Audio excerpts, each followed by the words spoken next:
예, 지금부터는 후반전을 시작한 촛불정부의 전반기 평가와 후반기에 대한 전망을 취재기자와 함께 알아보도록 하겠습니다. 청와대 출입하고 있는 이성희 기자 나왔습니다. 자, 이 기자. 이 기자는 촛불정부가 들어서면서 같이 들어갔었죠? 예, 그렇습니다. 예, 2년 동안 옆에서 지켜보니까 어떻던가요? 열심히 노력은 하고 있는데 이제 그 성과가 국민들에게 체감이 좀 되지 않고 있다. 좀 그런 느낌이 들고 있습니다. 예, 오늘인가요? 문재인 대통령의 국정 지지도 이 여론조사가 나왔는데 이것에 대해서는 좀 평가가 엇갈리는 것 같아요. 어떻게 봅니까? 그 지지율을 보면 이제 문재인 정부가 임기 초반에는 80% 이상의 높은 고공행진을 이어갔습니다. 예. 다만 이제 임기 반환점을 앞두고 좀 리얼미터 등 여론조사 기관에 따르면은 40% 중반대 지지도가 유지되고 있습니다. 예. 근데 사실 이게 역대 정권과 비교하면 그렇게 낮은 수준은 아닙니다. 그 임기 반환점 기준으로 한국갤럽의 조사 결과를 보면은 문 대통령은 45%를 기록했는데요. 이는 그 노무현 전 대통령의 34%, 박근혜 전 대통령의 38%보다 높고 또 이명박 대통령의 49%보다는 약간 낮은 수준입니다. 예. 다만 워낙 높은 지지율로 시작해가지고 그 지지율 하락 추이가 좀 다른 정권보다 가파르다는 점은 좀 있습니다. 예. 그리고 눈에 잡히는 성과가 딱히 없다는 것도 좀 약점으로 지적되고 있습니다.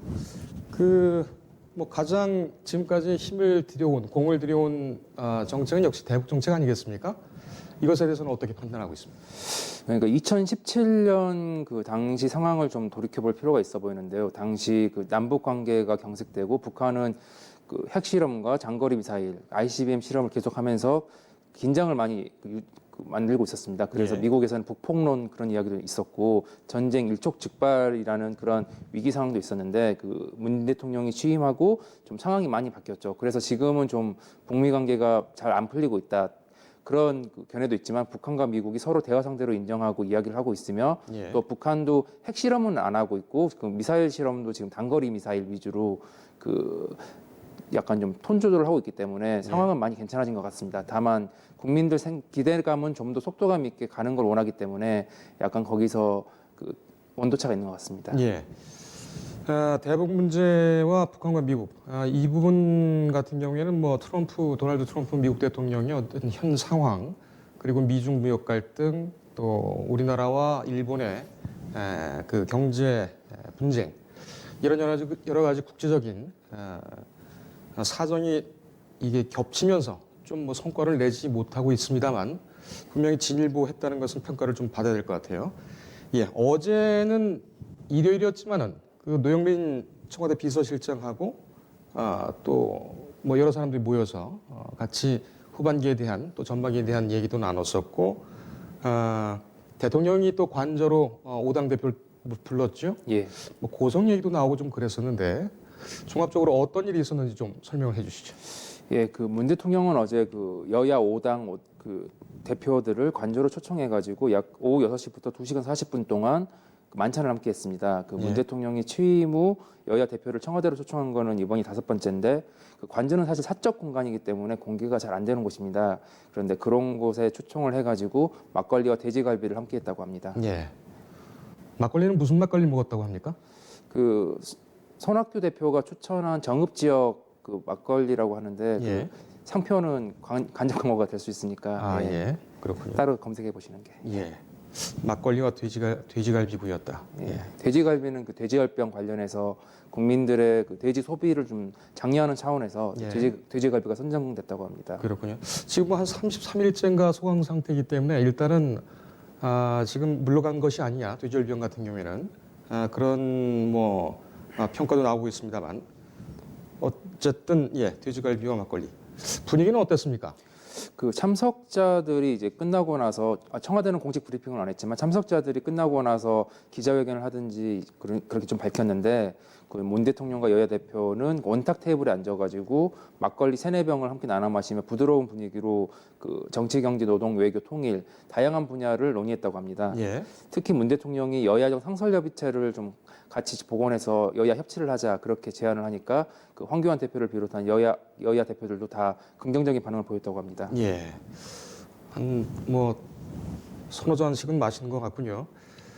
패스트트랙에 올라가 있는 선거법 개정 문제. 이것 때문에 그 황교안 자유한국당 대표하고 손학규 바른미래당 대표 언성을 높였다.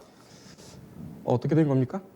예, 사실 그 지난 4월 달에 한국당을 제외한 여야 4당이 지역구 국회의원 숫자는 줄이고 비례대표를 늘리는 식의 준연동형 비례대표제 그 선거법 처리 합의한 적이 있습니다. 그래서 현재 그게 패스트트랙에 올라서서 올해 12월 3일에 이제 그걸 직권 상정을 할 것인가 말 것인가 거기에 좀 관심이 모여 있습니다. 이를 두고 황 대표가 그 정부 여당이 한국당을 제외하고 패스트트랙을 밀어붙였다. 그런 식으로 불만을 제기를 했고 다른 여야 4당 대표들이 그건 한국당이 응하지 않았을 뿐 우리는 논의를 했다. 그런 입장으로 받아쳤습니다. 예. 그러자 또 황 대표가 한국당을 제외한 게 어떻게 그 바른 방법이냐 그런 식으로 좀 목소리를 높이니까 예. 그 손학규 대표가 그런 식으로 정치하지 말라고 이제 좀 말을 했습니다. 사실 그 황 대표랑 손 대표는 경기고 11회 선배, 아마 손 대표가 선배죠. 그렇겠죠. 예, 개인적 인연은 없는데 그런 식으로 선배고 정치 선배이기도 합니다. 예. 그래서 이제 서로 이제 분위기가 뜨거워지니까 문 대통령이 좀 손을 들어 올리면서 좀 분위기를 진정시켰고 야당 대표들이 그 서로 사과의 뜻을 전하고 좀 대화를 이어간 걸로 알고 있습니다. 예. 지금 보면은 손학규 대표도 그렇고 황교안 대표도 그렇고 당내 지지가 그렇게 공고한 상황은 아니죠. 그리고 어떻게 보면은 우리식으로 지금 뭐 그 일반 국민의 어떤 그런 시각으로 보면은 상주가 그 시간을 내줘서 왔던 그런 조의객, 문상객들을 불러서 식사를 대접하는 자리인데 여기서 또 이렇게 고성이 오가고 문상은 그렇게 하는 게 아닌데 말이죠. 예. 문상 일반적인 문상은 그렇게 하는데 사실 이 자리는 문상이 그 이유긴 한데 사실 국가를 움직이는 분들이 모인 자리이기 때문에 사실 그런 식으로 치열하게 토론하는 것도 나쁘지 않은 거로 생각됩니다. 예, 알겠습니다. 청와대 3실장 예. 공동 기자 간담회가 있었죠. 이거 사전에 예고가 됐었던 겁니까? 예고는 됐습니다. 사전에 한 하루 이틀 전에 할 것 같다. 그 분위기는 좀 이야기 있었고 누군가는 와서 설명을 할 것이다라는 좀 이야기는 있었는데 예. 3실장이 다 올 거라고는 좀 예상이 안 됐습니다. 이게 처음 예. 있는 일이어가지고 예. 그 3실장이면은 누구누구가 나오는 겁니까? 예, 그 노영민 대통령 비서실장, 예. 김상조 정책실장, 예. 정의용 안보실장 그렇게 핵심 참모 3명을 이야기합니다. 그렇군요. 우선 노 실장 얘기부터 좀 짚어볼까요? 예. 어떤 얘기를 했습니까? 일단 노 실장은 문재인 정부 집권 전반기를 대한민국의 틀을 바꾸는 대전하는 시기였다고 설명했습니다. 그리고 이제 남은 2년 반 후반기에는 국민들이 체감할 수 있는 성과를 내고 그 전반기의 성과를 바탕으로 대도약을 하겠다. 그런 의지를 드러냈습니다. 예. 또 그 외에도 다양한 현안에 대해서도 설명을 했었는데요. 네. 그 질의응답이 이어지면서 일단 그 협치를 강조하면서 능력에 기초한 탄평 인사를 더욱더 강화하겠다고 했습니다. 예.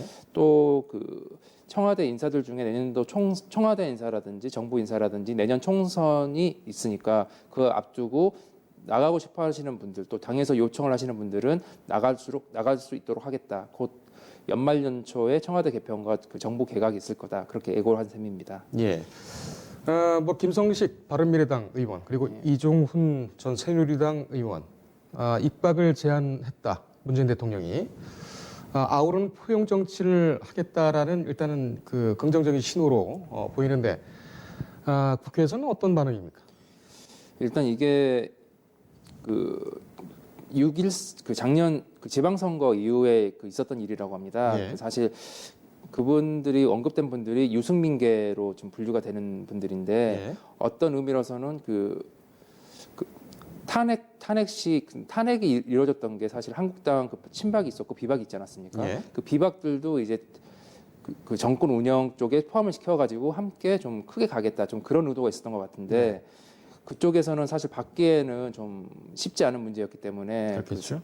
불발된 거로 보입니다. 그래서 이게 국회에서는 사실 이게 어제 나온 이야기고 이게 또 본인들도 공식적으로 확인해주지 않는 이야기이기 때문에 예전에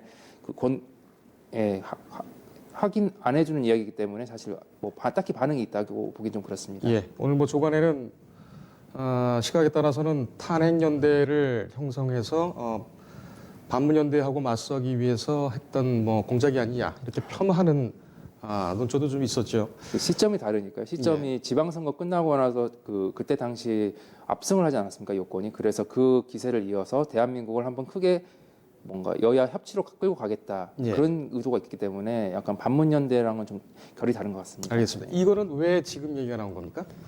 이게 그 문재인 정부의 인재풀이 좀 좁지 않냐, 좀 그런 지적이 나와서 이야기 나온 겁니다. 그 사실 이번에 최근 조국 장관 문제도 있었는데 누군가를 장관으로 지금 개각도 생각을 하려면 후보들이 있어야 하는데 사실 그 총선도 앞에 두고 청문회 사람들이 좀 공포감이라고 그래야 할까요? 그런 것 때문에 많이 고사를 하고 있기 때문에 네. 우리도 노력을 하고 여러분들한테 그 제안을 하고 있는데 잘 안 된다. 심지어 야당 분들한테도 제안을 했지만 그분들이 안 받더라.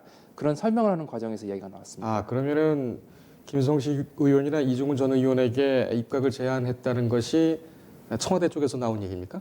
이 국회 쪽에서 일단은 누구라고 그 언급은 안 하고 우리도 야당 분들한테 입각을 제안했다 그렇게 공개를 했고 이제 정치권에서 지금 도는 이야기가 그 사람들한테 그 제안을 했을 것이다. 좀 그런 이야기가 돌고 있습니다. 알겠습니다.